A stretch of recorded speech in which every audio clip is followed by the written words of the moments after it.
Its special tribunal is hoping to recover millions of rands from the non-profit organizations who were implicated in the Life Esidimeni tragedy.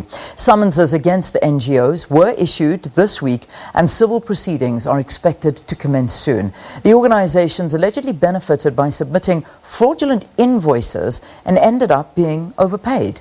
To discuss this further, we're joined in studio by Kaizer Kganyago. He's the spokesperson for the SIU and certainly a familiar face, someone that was at the SABC and has now moved on. Good to see you again, Kaizer. Thank you very much, Leanne. Good. I believe 2 weeks is now how long you've been in this position for. All going okay? I know you've hit the ground running, I imagine. I had to hit the ground running and 2 weeks is exactly today is 2 weeks because I started the 1st of November. Amazing.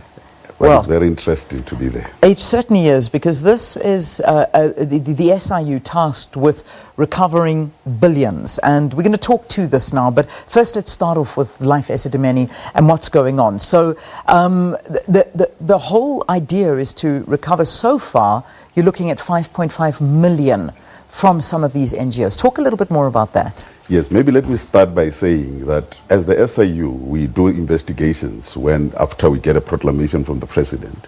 And when we find that there is money that has been misused in corruption and maladministration, we then take them to the formal courts. But now the president has put together a special investigating, the court, which is responsible for this, which is what we call the tribunal. Yeah. And I want to emphasize that it is not the SIU tribunal. It is just a special tribunal. Because when you say it's an SIU tribunal, you mean it belongs to the SIU. We are just litigants. We are taking the cases to the special tribunal. And in the particular instance that we are talking about, we found in our investigation that some of the people that were involved with the Life Esidimeni were responsible for inflating invoices. In some instances, they would say they have got this number of people that they're having with them, only to find that they don't have those numbers of people. In some of the instances, you find that they say that we have this kind of expenditure and they've not done anything. Therefore, those are the first 6 that we have enrolled with the special tribunal, which we hope will sit before the end of this year to deal with that. And at the end of it, we then have to get the money and return it back to the Department of Health, in this particular instance with the Life Esidimeni, for them to use it for other purposes, because people have been corrupt and wanted to take money that doesn't belong to them. How much are we talking about here?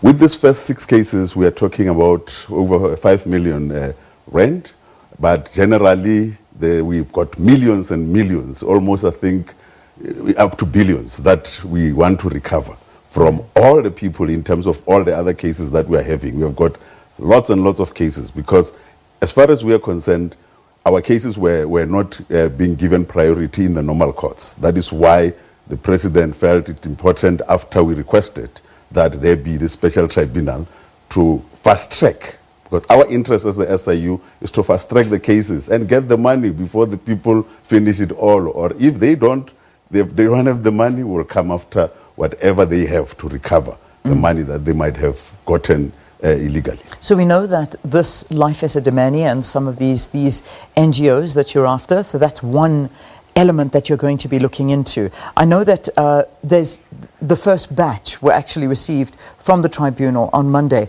What else does it include? What is included in the first batch of investigations? Now, in the first batch, it is mainly the NGOs that were involved in, I think, we've got a few of them that are involved in relation to recovery of the money that they got unfairly. Yeah. At the moment, the office is working on plus minus 14 others, but these are not Esidimeni. It's just generally in the field of SOEs, like the SABC, like ESCOM, where monies have been used in a wrong way. We have got about 14 that will be enrolled with the special tribunal in the next few weeks to make sure that we recover some of the monies that have been used. But the first ones that are there is the Life Esidimeni, which is all the 6 that are there. Those are the ones where summonses have been given to the people that have got to come and respond. But people also need to understand that we go there to the tribunal and present our case, and they will have to defend their position. We might win some, we might lose some, but at the end, we base it on the evidence that we gathered through the investigation. Yeah, I mean, it's expected that, and the amount given, I mean, we heard this from our President Cyril Ramaphosa. He, of course, announced this to recover all of these funds. It was then gazetted by our Correctional Services Minister. But the idea is to, I suppose, recover funds, and an amount that is sitting around is about 14.7 billion rand. 14.7 billion rand for now, because we are still continuing with the investigations.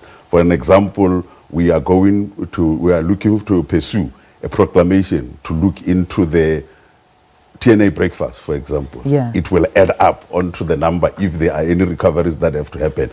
In the past week, we had 2 proclamations that were put together because investigations continue. The more than 14 billion that we're talking about is only up to now. But we are going to continue with investigations because there's been so much corruption that has been happening throughout, and this is not helping. And until people understand that we are doing this for the future of this country, we are here to fight corruption, to fight maladministration and malfeasance in the interest of the public of South Africa. And people must then support us in doing exactly that. What are the chances of getting this money back? I mean, we've been talking about it, and I know there's investigations. I mean, to date, I imagine nothing as yet has come out of this because we're just moving into this and starting. But are the chances of actually recovering this money? We always talk to recovering the funds, but does it ever really happen? As the SIU, we really clear that we want to recover the money, and the courts, in terms of the tribunal, will assist us to do that. But we have got to present a solid case, because what we then do is to go in terms of, for example, if we have got contracts that were entered into illegally, we then set them aside. Once we set them aside, everybody who would have benefited out of it, we then go after them. If it is outside people, we go after them and if they've got properties, we'll get the properties from them and get the money back, because the court will have declared the contract illegal, and therefore all the proceeds that we would have gotten would have been illegally gotten from the state. All right, Kaizer, we have to leave it there, but thanks for popping in and visiting us. This is the start of hopefully a successful road ahead in recovering funds and monies from this special investigating unit by the Unit Special Tribunal against, this is just the one case, the non-profit organizations who were implicated in the Life Esidimeni tragedy, to recover the lost monies. But of course, this also goes into SOEs and many other organizations that have benefited through corruption. And the funds sitting right now could be at 14.7 billion rand, with that number expected to grow. Let's hope we get that money back. Kaizer Kganyago is the spokesperson for the SIU.